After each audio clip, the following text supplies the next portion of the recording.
দর্শক আসসালামু আলাইকুম, আমি শহীদুল ইসলাম সজল আমার টিকটক চ্যানেলের পক্ষ থেকে আপনাদেরকে স্বাগত জানাচ্ছি। যে যেখান থেকে আমার এই ভিডিওটা দেখতেছেন সবাইকে আন্তরিক শুভেচ্ছা এবং অভিনন্দন। অন্যান্য ধর্মাবলম্বী যারা আছেন তাদের প্রতি আন্তরিক কৃতজ্ঞতা। বাংলাদেশের সরকার প্রধানের ক্ষমতায় ছিলেন প্রধানমন্ত্রী শেখ হাসিনা। কিছুক্ষণ আগে পাওয়া যে সংবাদটা আমরা পেয়েছি সেটা হচ্ছে প্রধানমন্ত্রী শেখ হাসিনা তার যে পদ ছিল প্রধানমন্ত্রীর পদ থেকে পদত্যাগ করে তিনি দেশ ছেড়েছেন। সেনাবাহিনী হাতে ক্ষমতা তুলে নিয়েছে। তো আজকে পর্যন্ত বাংলাদেশে যেই হট্টগোল, যেই ঝামেলা, যেই গণজাগরণ, গণ আন্দোলনগুলো হচ্ছিল সেটার প্রতিফলন কিন্তু ছাত্র সমাজ, সাধারণ জনগণ তারা পেয়ে গেছে। তারা চাচ্ছিলেন যে এক দফা দাবিটা তারা তুলেছিল যে সরকার পরিবর্তনের সেটা তারা পেয়ে গেছে। তাদের আন্দোলনের মুখে আওয়ামী লীগ দলীয় নেত্রী শেখ হাসিনা দেশ ছাড়তে বাধ্য হয়েছেন। সেই ক্ষেত্রে আমরা যারা সাধারণ মানুষ আছি এক হিসাবে বলা যায় যে আমরা এখন স্বস্তিতে আছি কিছুটা, কারণ দেশের যে পরিস্থিতি হচ্ছিল, যেভাবে দেশটা অচলের দিকে যাচ্ছিল, সেই ক্ষেত্রে সরকার দলীয় পক্ষের লোকজনের কাছ থেকে কোনো একটা পজিটিভ কিছু বের করাটা খুবই দরকার হয়ে পড়ছিল। অন্যথায় আমরা যারা সাধারণ পার্সন ছিলাম তাদের লাইফ লিড করাটা অনেক বেশি কষ্টসাধ্য হয়ে দাঁড়িয়েছিল।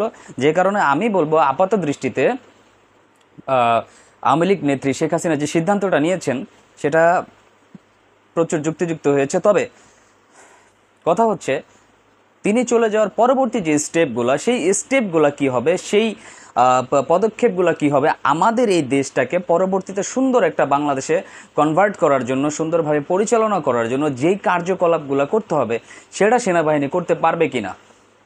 সেটা যদি করতে পারে তাহলে আমার কাছে মনে হয় না কোনো মানুষের, কোনো জনগণের, কোনো ছাত্র সমাজের কারো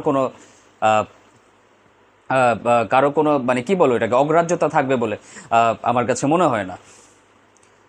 ছাত্র সমাজ, বৈষম্যমুক্ত ছাত্র সমাজ যে আন্দোলনটা ডেকেছিল, সেই তাদের আন্দোলনের আজকে মেইন ভাষা এটা ছিল যে লং মার্চের আবেদন করেছিল তারা, লং মার্চের ঘোষণা দিয়েছিল।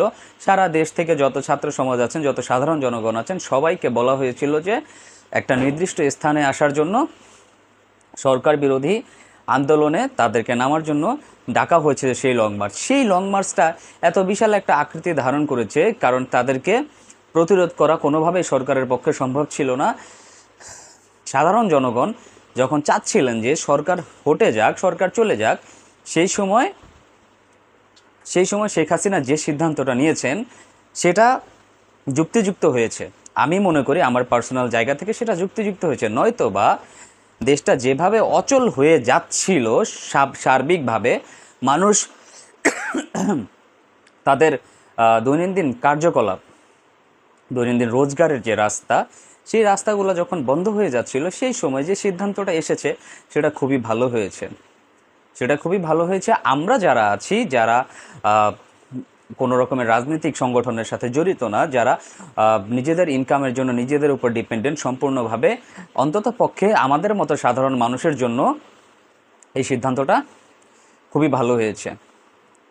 তো প্রধানমন্ত্রী দেশ ছেড়েছেন, তার সাথে তার বোন শেখ রেহানাও ছিলেন, দুইজন একসাথে এই দেশ ছেড়েছেন।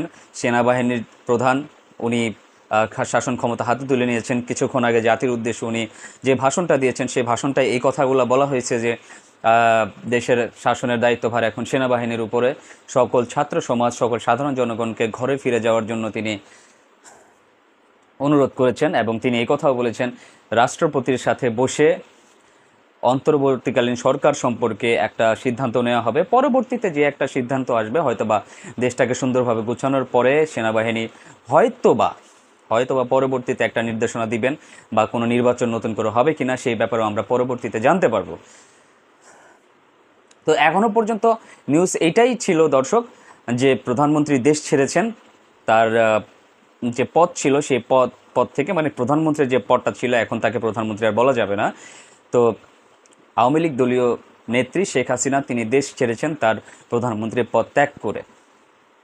তো এখন এই পর্যন্ত ছিল দর্শক। আপনাদের কি মনে হয় উনি যে সিদ্ধান্তটা নিয়েছেন সেই সিদ্ধান্তটা কতটুকু যুক্তিযুক্ত হয়েছে এবং দেশের পরিস্থিতি পরবর্তীতে কি হতে পারে সেটা অবশ্যই কমেন্টস করে আমার এই ভিডিওটাতে জানাবেন। সবাই ভালো থাকবেন, সুস্থ থাকবেন।